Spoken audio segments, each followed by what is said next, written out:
ng bayan. Kumpleto ang Sabado ng umaga mo sa Teleradyo Serbisyo. Maging insider sa mga pangyayari sa bansa. Kasama sina Adrian Ayalin, RG Cruz at Sherian Torres sa Anong Ganap? Alas 6. Diretsahan ang usapan sa Headlines of the Day. Kasama si Henry Omaga Diaz. Alas 7. Maging maalam sa kalusugan. Kasama si Doktora Luisa sa Iwas Sakit, Iwas Gastos. Alas 9. Panalo ang bawat umaga. Kasama si Tita Winnie Cordero sa Win Today. Alas 10. At alamin ang mga karapatan ng mamimili at maging wise consumer. Kasama si Alvin Alchico. Alas 11. Solid ang Sabado sa Radyo 630 at Teleradyo Serbisyo. Ang puntahan ng bayan. Chill ka lang tuwing linggo sa Teleradyo Serbisyo. Magaan ang usapan kasama sina Adrian Ayalin, RG Cruz at Sherian Torres sa Anong Ganap? Alas 6.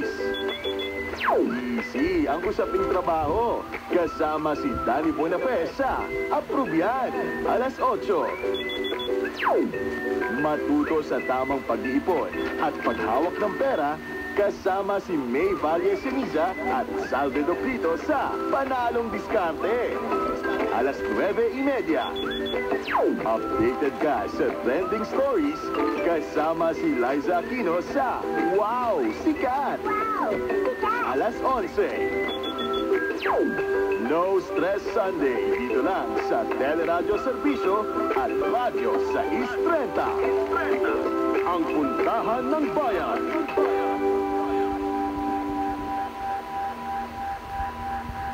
Araw-araw tayong magkasama sa pagharap sa malalaking balita at sa paghimay sa mga isyu ng bayan.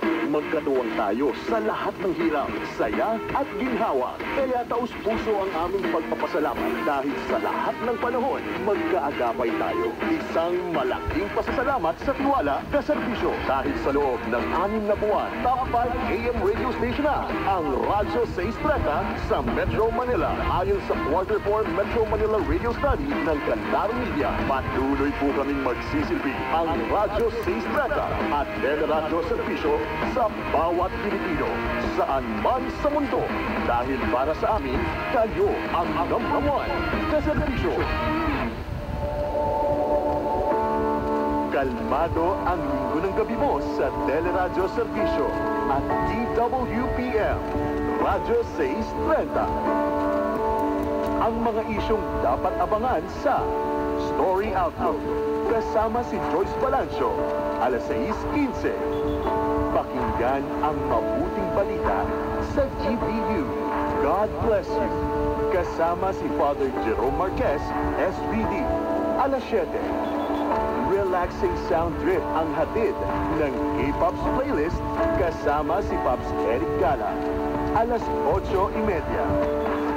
Ang gaan ng linggo mo sa Teleradyo Serbisyo at DWPM, Radyo 630. Radyo 630.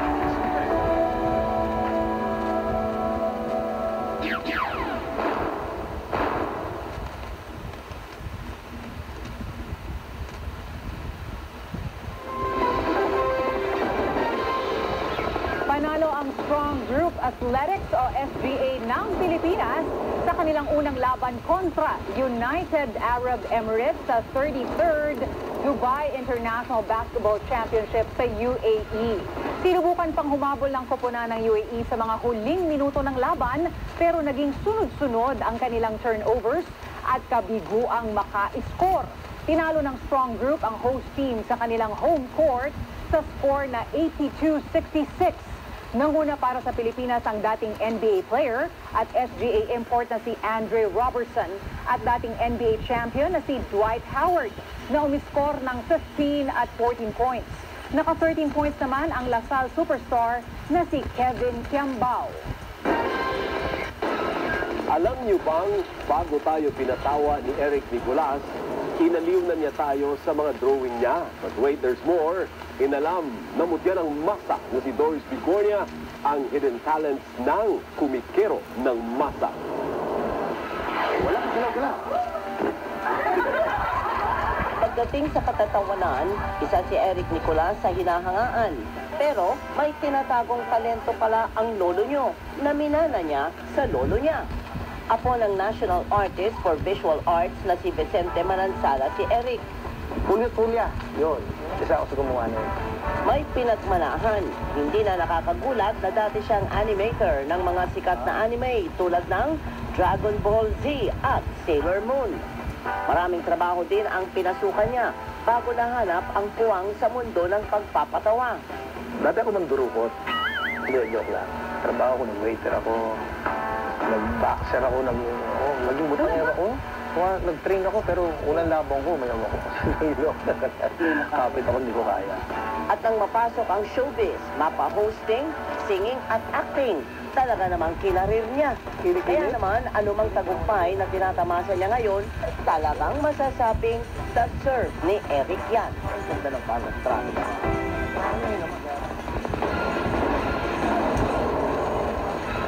Maki-last trip po sa Bartagulan ni Doris at Eric sa tao po ngayong linggo 2:15 ng hapon sa A2Z at 6:15 ng gabi sa Kapamilya Channel at Kapamilya Online Live.